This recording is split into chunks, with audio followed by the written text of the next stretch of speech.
I want to react to CJ's press conference because I haven't watched either of them in their entirety.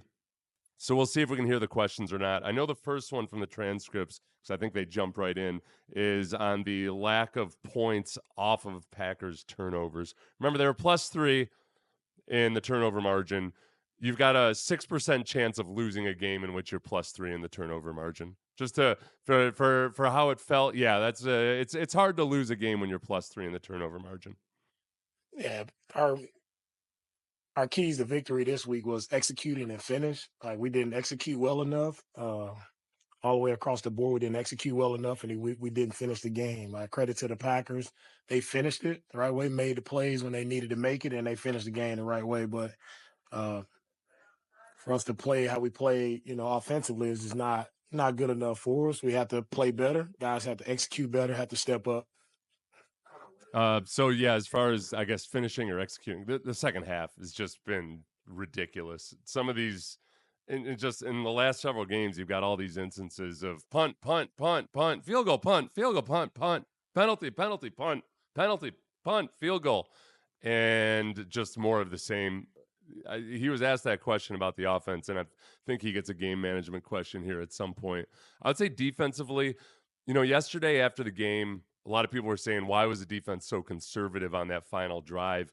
And my first thought was, I know they blitzed at least a couple times on that final drive. Going back and watching, they were conservative the first few plays. It wasn't until the Packers got close to field goal range that they started sending the hounds, releasing the hounds. And they had a chance at a turnover or two on that drive. But yeah, they were pretty conservative, and I don't want to call it bend but don't break because they'd had success with a 4-man pass rush, but that part of it was frustrating. Next question. We'll see if we can hear this. Okay, the question is on the Texans' third down throw at the end of the game. Just asked generally about that. You'll recall it was 3rd and 12 or 3rd and 15, partly because they'd had 2 failed runs in a row. So they threw an out to Tank Dell, which would have stopped the clock whether he caught it or not. Yeah, As they had been trying to burn clock, they all of a sudden decided, let's try to get a little bit closer for a chip shot field goal. It was already a chip shot. we thought we had a completion there to Tank. He was open, just a little tight on the sideline. So thought we had a good completion. More on that.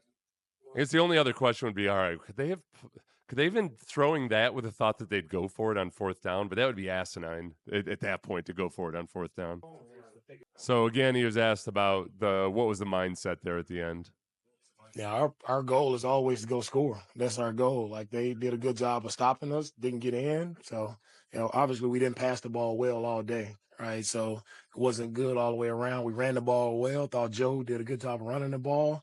And we needed to pass it. It was not good enough, starting with the protection. We can't protect, and that's going to be difficult for the quarterback to make the plays. Okay, so 2 things there. Running the ball well. Not on that final drive, even though they had a nice drive. It was a 12 or 13 play drive. Joe Mixon's final 4 carries were for 2 yards or less each. They flat out fell apart. There was a hodgepodge of different issues there. I mean, at one point, I know on one of the runs down there near the goal line, there it was both Kenyon Green and Titus Howard that had missed blocks. At times it's tight ends missing blocks. At times it's converted tight ends playing fullback that are missing blocks. So it's not all 100% on the offensive line. In pass protection, there are times where it's not on the offensive line, where it's still actually on the offensive line. They're using a lot of full turn protection, which is what offenses do when they can't figure out how to block in base pass pro. And because of that, you end up with tight ends or running backs blocking defensive ends at times. And it's okay in doses. It seems like the Texans have to resort to it a lot because they can't sort things out. And I'll show you. I'll play this. We'll show this one play here. There's no audio. Okay, so let's just watch this. It's 3rd and 9, first quarter, I believe. Pressure. Throws it away. Now, right here, this is Agumbawale and Laramie Tunsil. And I know some of you are going to watch this and think, for sure whose fault it was. I'll just say it's not necessarily that clear. But if you watch here, if it were turn protection, that would mean that Agumbawale would have the end man on the line of scrimmage, the defensive end. We see what happens is Agumbawale goes inside. to the surprise of Laramie Tunsil, because Laramie Tunsil turns around and thinks, wait a minute, if you're here, who's guarding CJ? And then it's like a horror movie. They called from inside the house. The difference is that's a linebacker right there. That's not a 3-technique defensive tackle. So, and you've got 3 defensive linemen over here. It's an overload look. And the Texans have struggled to sort this out all year. There are times where, because of that, you're going to want Laramie out there on the defensive end, and you want a Gumbawale in on that linebacker, which would have made sense.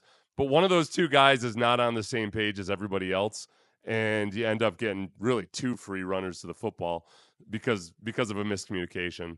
And it's that over and over again. There's times where it's clear that Juice is still struggling to make the mic. I don't know if he's making the mic call sometimes, but setting protection like right up until the snap, and it's screwing all of them up. State by state demos. All right. Very important text there. By the way, if you want to go get tickets for next week's drubbing of the Colts, go to Game Time. $20 off your first purchase when you use the promo code XDEAL. Great company. I've been using them for a long time. They've got Game Time Picks now, which helps you find the best tickets and the best deals. So just go to Game Time. Once you're feeling ready and up to it, go to Game Time. Let's go back to DeMeco now. This question was about the struggles in the passing game. Yeah, we have to go back to the drawing board and see, what those issues were. As we watch the film, we'll see what happened. But starting just, for me, just seeing the communication and just guys just, being on the details of the job. Yeah, on the details of the job, let's see. As many of you are pointing out, O-line coach has to go. Wait, we have 5 guys. They have 5 guys. How do we block them? Well, you big 5 dummies. Just number them 1 through 5. Well, yeah, and that is what happens. You point out who the Mike linebacker is, and then you work out from there. It is most of the mental errors made in football really boil down to simple mathematics. A lot of times it's like, okay, well, we got 3 wide receivers over here, and we got 2 receiving options over there. Where could the most threats be? And likewise with defenders, it's the same thing. All right, there's your Mike linebacker. We'll handle these 3 guys over here. You handle these 3 over there, and somehow they screw it up with movement beforehand. The Packers did a really good job disguising the picks, but the communication, the pre-snap identifications, all of those things, it's a hodgepodge. One of our listeners this morning sent me an email. He wasn't like being vicious about it, but he told me he was disappointed in me that I didn't do a better job of explaining how the offensive line can be fixed right now. And I'm going to tell you, I have no answers for you, because it's clear that guys don't know what they're doing in the run game, in the pass game. And that's why you see smatterings of success, but you don't see consistent success, because they're operating as if they're a little uncertain about things, like we just saw in that clip that I just showed. There's uncertainty there, and I think they've got answers, but it's like going to a class. It's like going to a math test where maybe you just learned algebra and you've got the general principles in your mind, but then you get into the test and you've got 5 mx equals b or whatever the old equation is, or God forbid it's something with a quadratic equation, and it's a whole different deal when all of a sudden you got to figure out under pressure, even though you understand the concepts. The offensive line looks like they understand the concepts, but they can't execute it. God help them if they do one of those Minuteman drills where you got to do the multiplication table. Okay, so this is on the Packers' defensive pressures. I think anytime you can, as a defense, they were able to get pressure, whether it's with the stunts or with the blitzes, right? It affects us. It affects the passing game, and we saw that today. There's no excuses. We have to protect it. We have to go make plays. The other thing too, one thing that's frustrating is that, okay, teams pressuring a lot, and the Packers didn't pressure that much, except I don't trust a lot of these stat services anymore, because I don't know how they call it when a linebacker is up and mugging. Like, so what you see these simulated blitzes, a lot of times a linebacker is going to hold an offensive lineman in place, just make it look like I might be blitzing, I might not be, and they'll just stand in front of a guard. And sometimes they might add on, or if there's a screw up, he might end up turning into a rusher, or he's going to drop out. The thing that's frustrating is that regardless of what look they're seeing, the antidote to some of the blitzing obviously can be screens, but they don't execute the screens well. There's multiple instances of you can just see it on the defense for the Packers. They know the screen's coming. They read the offensive lineman leaving a little too early, or the way that the back releases, and just by formation they pick it up and they don't run it well. So there's that. At other times, yeah, they'll keep 7 guys in to pass protect. Then you're making a deal. You're saying like, all right, we're either going to protect against the blitz by keeping extra bodies in, but then we're also not going to have a quick passing game off of that because we're keeping the tight end to blitz for a beat before he leaves, or the running back to block before he leaves. The Packers did a really good job of starting blitzing from deep as soon as the running back cleared the room and left out on his route. And in the meantime, CJ's not getting rid of the ball, or there's nobody open downfield, and that's and you get what we saw yesterday in the second half. Okay, this was on the takeaways from the game. Every time we step out is opportunity to learn, opportunity to grow, right? We had opportunities here to finish this game. We had our hands on 2 balls there at the end, like ball was tipped up. We come down and make a play there. It's a completely different feeling right now. But you go back, you learn from it. We see the mistakes, win or loss. We always learn from it. I don't know. Okay, I'm going to say this, and I think we can say this with transparency, whether you're sports media or a fan or what have you. We've spent this entire season after victories just not feeling all that awesome about it because it's clear that they're not firing on all cylinders. Last week was a little bit of a reprieve because it was such a lopsided score, and yet you still saw like, all right, this team's still not really performing the way they should. And when you come up head to head against the Packers and you realize, all right, these issues that haven't been an issue necessarily against bad teams, they're going to come up huge against teams like the Vikings. And the execution without Nico Collins out there on the field, I mean, you look at a lot of teams around the league, they'd be thrilled to have both Stephon Diggs and Tank Dell as their top 2 receivers in any given game. And Dalton Schultz, the previously productive Dalton Schultz, going back to, last season and then before with the Cowboys, not whatever the hell he is this season, you'd be happy with that.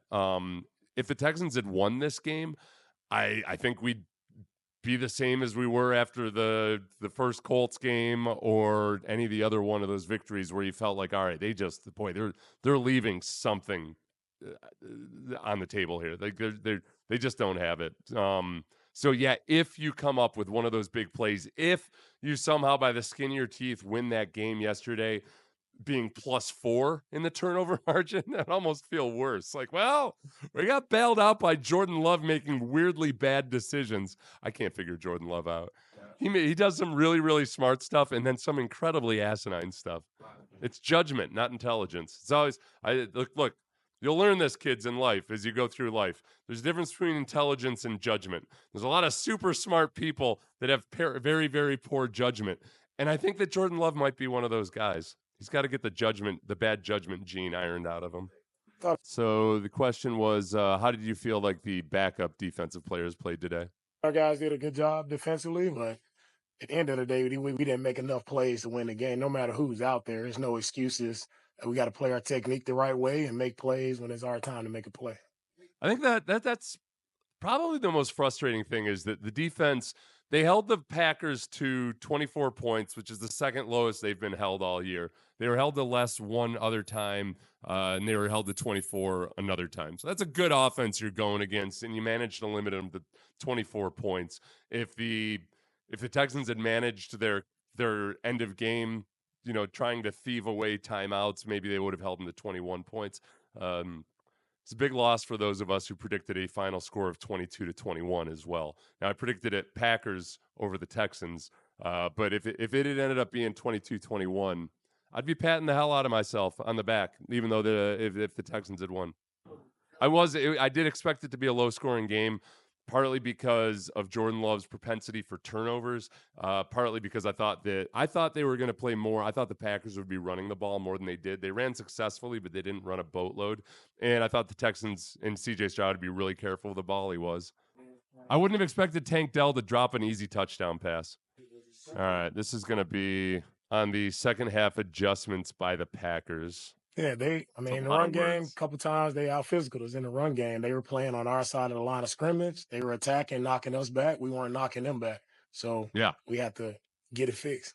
Yeah. No, and that's okay. That's the frustration. The pass protection, the pass protection, sometimes Kenyon Green is just getting trucked. Okay. Sometimes Kenyon Green is just getting flat out beat bad in pass protection. It's the mental errors that are fixable that at least give me hope for the future that they might be able to figure out. And I saw a couple of you ask very valid questions earlier about like, how is it that these guys mess up stuff that high school offensive linemen can figure out when it comes to simple stunts? The only thing I tell you that in general, the difference in the NFL between college and high school, it's usually not the scheme overall. There's actually, I mean, there's a college, especially when you get the option game into it. There's high schools and colleges that do some pretty damn ornate stuff. In the NFL, it usually ends up being the little tweaks and the little modifications that you make from game to game, like that play that I showed earlier. Yeah, sometimes in that situation, yeah, it would totally be Laramie Tunsil is in turn protection and Dare's responsible for the edge rusher. But based on in-game adjustments or the game plan itself, it's not always that way. And sometimes it'll be based on specific players. And that's where some of the screw ups come. And then the pre-snap communication also is just, especially with younger players, when you've got a young center and a young left guard, the pre-snap communication is just huge. And the not just the calling out, but the confirming of calls, all of that. That's where they just seem to be disjointed right now. Oh. And as far as, thank God these questions are so long and inaudible, it gives me time to collect my thoughts. The physical, so the discouraging part is, yeah, the physical bludgeonings at the end of the game. And that's where there's a part of me that wants to forgive Bobby Slowick for calling 2 run plays at the beginning of that last set of downs inside the 2-minute drill, just because they had run the ball effectively previously in the game. And when it comes to tendencies and what is that team is expecting, we're expecting them to try to grind clock here. LaFleur knows it, yes, because that's the Shanahan mold. Of course, yeah, you're going to try to steal a possession away from us. You're going to run the ball, and you probably think you can because you had some success early on. And then they, bam, elbow to the face. The offensive lineman just getting manhandled, mangled, destroyed. Ah. So, yes, you could call those runs if you actually knew how to run the ball. Going forward on the 2-point conversion, when you give the defense time to load up, and stack the line of scrimmage, and to not have a single fear of, on that 2-point conversion, there was zero fear of play action by any of those defensive backs or linebackers. They were whole hog, full bore stopping the run on that. And that's where I wonder if some of the tendencies that are starting to emerge, not just in play calling, but in stances and formation and alignment, it really feels by the second half like teams have a beat on everything.